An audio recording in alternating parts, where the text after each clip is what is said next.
Et je suis en train d'essayer de mettre en place un jeu concours pour les 1 an de notre défi lecture de la Bible de l'aurore au crépuscule. Je vais vous en reparler bientôt et vous dire le lot qu'il y aura à gagner si j'y arrive. Mais en tout cas, tout va se passer sur Instagram. Dis-moi en commentaire si tu penses participer. On est dans le défi, donc lecture de la Bible de l'aurore au crépuscule et on lit la Bible de la Genèse à l'Apocalypse 10 minutes tous les jours. Donc tu peux nous rejoindre sans problème. Merci Seigneur déjà pour ces 1 an bientôt de lecture quotidienne de ta parole. Merci encore parce qu'on a pu te découvrir, te redécouvrir. Et merci encore pour tous ceux qui sont avec moi dans ce défi. Que tu les bénisses, qu'on arrive ensemble jusqu'au bout, jusqu'à Apocalypse et que tu nous permettes de comprendre le passage du jour au nom de Jésus. Amen.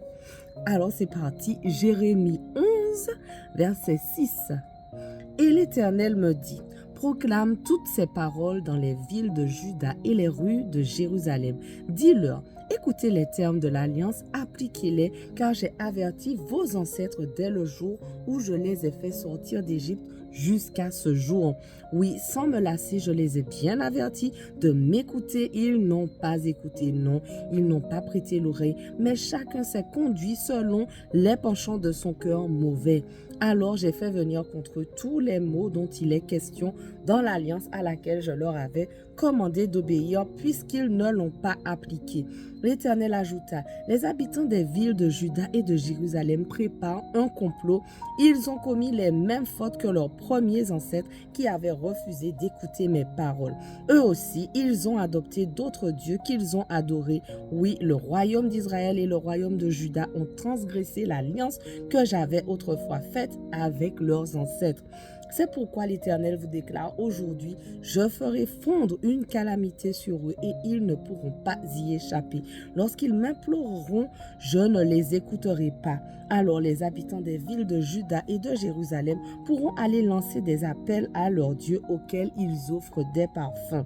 Mais ces dieux-là ne les sauveront pas lorsqu'ils seront dans le malheur. Autant tu as de villes, autant tu as de dieux Juda, autant tu as de rues Jérusalem, autant tu as dressé d'autels à l'infamie, des autels pour offrir des parfums à Baal. Quant à toi, Jérémie, ne prie pas pour ce peuple et n'adresse pour lui ni plainte ni supplication. Lorsqu'ils m'invoqueront à cause de leur malheur, je n'écouterai pas. Pourquoi ma bien-aimée vient-elle dans mon temple pour agir avec fourberie? Penses-tu que les vœux et les offrandes d'animaux vont éloigner de toi le châtiment?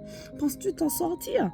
L'Éternel t'appelait olivier verdoyant, orné de fruits superbes. Cependant maintenant, au bruit d'un grand fracas, il y mettra le feu et ses rameaux seront brisés.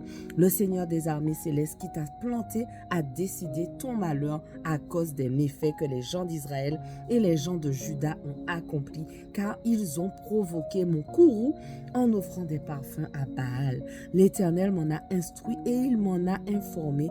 Il m'a fait voir ce qu'il tramait. J'étais comme un agneau docile qu'on mène à l'abattoir et je ne savais pas que c'était contre moi qu'il concevait de tels projets, disant « Abattons l'arbre pendant qu'il en est sève. Venez, supprimons-le du monde des vivants et qu'on ne s'en souvienne plus. » Ô Seigneur des armées célestes, tu es un juste juge, tu es celui qui sonde le cœur et les pensées, que je vois donc comment tu les rétribueras. En effet, c'est à toi que j'ai remis ma cause. C'est pourquoi voici ce que déclare l'Éternel au sujet des hommes d'Anathoth qui veulent te tuer et qui disent « Ne prophétise pas au nom de l'Éternel, sinon nous te tuerons. » Oui, c'est pourquoi voici ce que déclare le Seigneur des armées célestes, je vais sévir contre eux. Leurs jeunes gens périront par l'épée, leurs fils et leurs filles mourront par la famine, et il n'en restera aucun. Je ferai venir le malheur sur les gens d'Anathoth dans l'année de leur châtiment. Et Jérémie 12. Tu es juste, Éternel, comment donc oserais-je contester avec toi?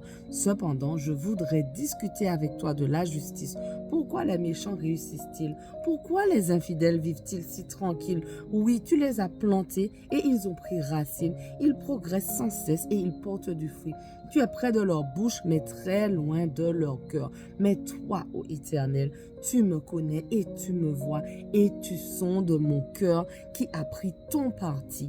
Entraîne-les tout comme des moutons qu'on mène à l'abattoir. Réserve-les pour le jour du massacre. Jusque à quand le pays sera-t-il en deuil et l'herbe des campagnes se desséchera-t-elle? Et tout cela à cause de la méchanceté de ceux qui y habitent. Les animaux périssent ainsi que les oiseaux, parce que les gens disent, l'Éternel ne voit pas ce qui nous adviendra. Mais l'Éternel me dit, si déjà tu t'épuises à courir avec des piétons, comment donc tiendras-tu en courant avec des chevaux? S'il te faut un pays tranquille pour ta sécurité, qu'adviendra-t-il de toi lorsque tu feras face à la crue du Jourdain? Même tes frères, en effet, les gens de ta parenté, sont traîtres envers toi et ils crient bien fort contre toi. Ne te fie pas à eux, même quand ils t'adressent des propos bienveillants. J'ai délaissé mon temple, j'ai rejeté le peuple qui m'appartient. J'ai livré à ses ennemis celle que je chéris, car le peuple qui m'appartient est devenu pour moi comme un lion de la forêt. Il rugit contre moi, c'est pourquoi je l'ai pris en haine. Et quoi? Le peuple qui m'appartient est-il donc devenu pour moi comme un rapace aux couleurs bigarrées pour que de toutes parts les autres rapaces l'entourent? Venez, bêtes sauvages, rassemblez-vous, qu'on les fasse venir pour le festin. Oui, de nombreux bergers ont saccagé ma vigne et foulé mon domaine, et ils ont transformé mon domaine plaisant en un désert aride. Ils l'ont changé en friche où tout est dévasté. Le voici devant moi dans sa désolation. Tout le pays est dévasté et nul ne s'en soucie. Sur toutes les hauteurs dans le désert arrivent les pillards, car l'Éternel brandit un glaive qui dévore le pays tout entier.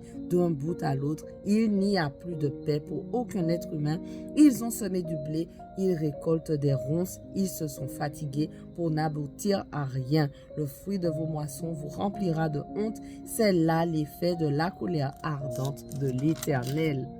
Voici ce que déclare l'Éternel au sujet des mauvais voisins qui se sont attaqués au pays que j'avais donné en patrimoine à mon peuple Israël. Je vais les arracher de leur pays et puis j'arracherai du milieu d'eux la communauté de Juda. Pourtant, après les avoir arrachés, j'aurai de nouveau pitié d'eux et je les ferai retourner chacun dans son domaine, chacun dans son pays. Et s'ils apprennent à se comporter comme mon peuple, s'ils prêtent serment par mon nom en disant « L'Éternel est vivant » comme ils ont appris à mon peuple à jurer par Baal, alors ils auront une place au milieu de mon peuple. Mais s'ils n'écoutent pas, j'arracherai une telle nation définitivement et je la détruirai. L'Éternel le déclare. Jérémie 13. L'Éternel me parla ainsi. Va t'acheter une ceinture de lin et mets-la autour de la taille, mais ne la mouille pas. Je m'achetai donc la ceinture comme l'Éternel me l'avait demandé et me l'a mis autour de la taille. L'Éternel me parla une seconde fois pour me dire, prends la ceinture que tu as achetée et que tu portes à la taille et mets-toi en route. Va jusqu'au pirate et là, enfouis-la dans une fente de rocher. Je partis donc et je cachai la ceinture près de l'Euphrate comme l'Éternel me l'avait ordonné. Après bien des jours, l'Éternel me dit, mets-toi en route, retourne sur les bords du pirate et reprends la ceinture que je t'ai ordonné de cacher là-bas. Je me rendis donc près de l'Euphrate, je creusai et je pris la ceinture à l'endroit où je l'avais cachée, mais elle était tellement abîmée qu'elle ne pouvait plus servir à rien.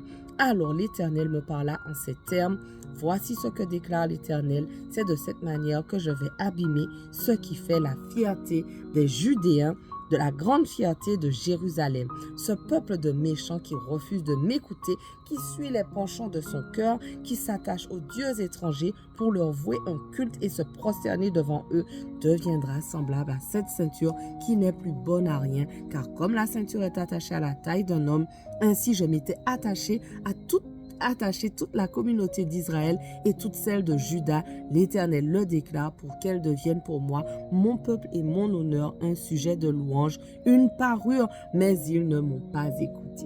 Voilà, notre passage du jour touche à sa fin, mais on continue dès demain, on ne lâche rien. Allez, sois bénis.